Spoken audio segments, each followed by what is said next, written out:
Hello friend. Third year maths की session के series में आज हम देखने वाले हैं सेशन नंबर 11, जिसमें हम देखने वाले हैं how to poly modelling to. अभी इसको हम एडिट कैसे करते हैं, सॉफ्ट सिलेक्शन कैसे करते हैं, वो आज हम इस सेशन में देखने वाले हैं। जैसे कि यहाँ पे एक मैंने प्रीवियस सेशन में हमने बॉक्स पे एडिट पॉली अप्लाई होते हुए देखी। यहाँ पे मैंने अभी एक प्लेन निकाला और उसको बहुत सारे सेगमेंट दिए, जो कि आपको यहाँ पे शो हो रहे।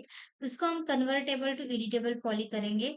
और उसके बाद यहाँ पे मैंने ये वर्टेक्स का सेशन कल देखा था। आज हम देखने वाले हैं सिलेक्शन मेथड, सॉफ्ट सिलेक्शन में।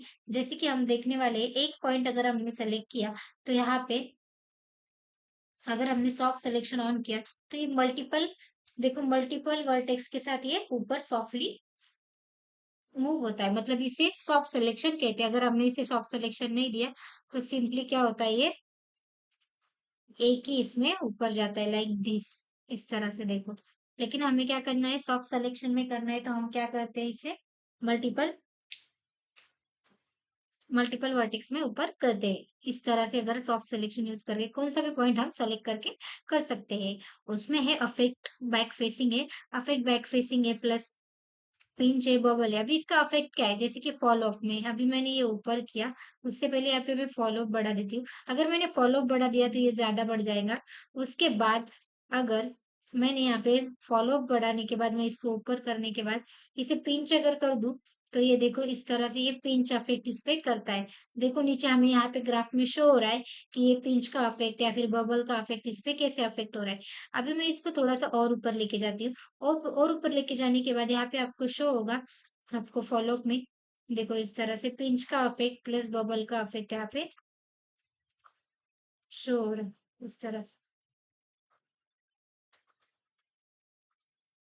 तो ये हमारा जो है, ये हमारा किसका अफेक्ट है, सॉफ्ट सिलेक्शन का अफेक्ट है। जैसा शेप यहाँ पे आपको दिख रहा है वैसा ही शेप यहाँ पे क्रिएट होगा। सिर्फ आपको उसका फॉल ऑफ इंक्रीज डिक्रीज यहाँ पे करना पड़ेगा। फॉल ऑफ के इंक्रीज डिक्रीज के बाद यहाँ पे ऐसे शेप नीचे ऊपर कर सकते हैं। अगर नीचे किया तो देखो इस तरह से हमारा शेप यहाँ पे क्रिएट हो गया है। जो आपको शेप यहाँ पे शो हो रहा है, उस शेप के हिसाब से हम यहाँ पे क्या कर सकते हैं, हमारे रिक्वायरमेंट के हिसाब से उसमें एडिटिंग वगैरह कर सकते हैं। तो अभी ये पार्ट हो गया सॉफ्ट सिलेक्शन का। अभी अगर इसे शेडेड करना है तो इस तरह से हम यहाँ पे शेडेड कर सकते हैं। नेक्स्ट पार्ट इसमें अभी पेंट का। पेंट के लिए मैं दूसरा एक प्लेन ले लेती हूँ यहाँ पे, और इस पे हम क्या करेंगे, एडिटेड पॉली अप्लाई कर देंगे।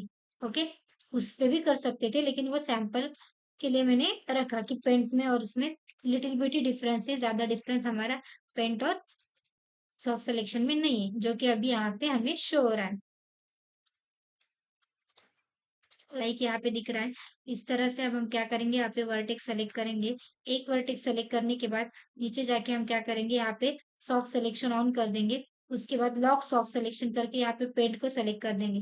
और जितना पेंटेड एरिया है, मतलब जितना हमें पेंट करना है, उतना हम यहाँ पे क्या कर सकते हैं, पेंट यहाँ पे कर सकते हैं। अभी डी सेलेक्ट कर देते हैं, यूज सॉफ्ट सिलेक्शन। उसके बाद हम करेंगे लॉक सॉफ्ट सिलेक्शन। पेंट को सेलेक्ट करके जितना भी हम पेंट के हिसाब से उसे गोल गोल घुमाएंगे, उतना वो क्या होगा, यहाँ पे सेलेक्ट होगा। और उसकी हम यहाँ पे क्या कर सकते हैं, चेंजेस यहाँ पे कर सकते हैं। अगर उसे ब्लर करना है तो हम इसे ऐसे ब्लर भी कर सकते हैं with the help of blur brush. Blur brush की हेल्प से हम इसे ऐसे ब्लर भी कर सकते हैं। अगर हमने पेन को यहाँ पे सेलेक्ट करके पहले ब्लर कर दिया और फिर ऊपर लेके गए, तो वो बहुत ज्यादा सॉफ्टली एक्ट होता है।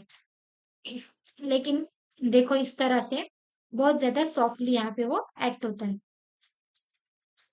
मतलब डिफरेंट टाइप के सॉफ्ट सिलेक्शन है जो यहाँ पे एक्ट होते हैं। जैसे कि अभी पेंट का जो सॉफ्ट सिलेक्शन है वो अलग है, और सिंपल सॉफ्ट सिलेक्शन जो है वो यहाँ पे अलग यहाँ पे दिया गया है।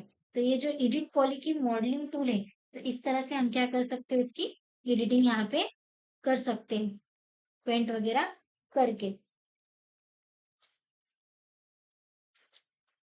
हमारी जो प्रॉपर्टीज है, वर्टेक्स एज बॉर्डर, सबके लिए हम यहाँ पे सेम चेंज कर सकते हैं।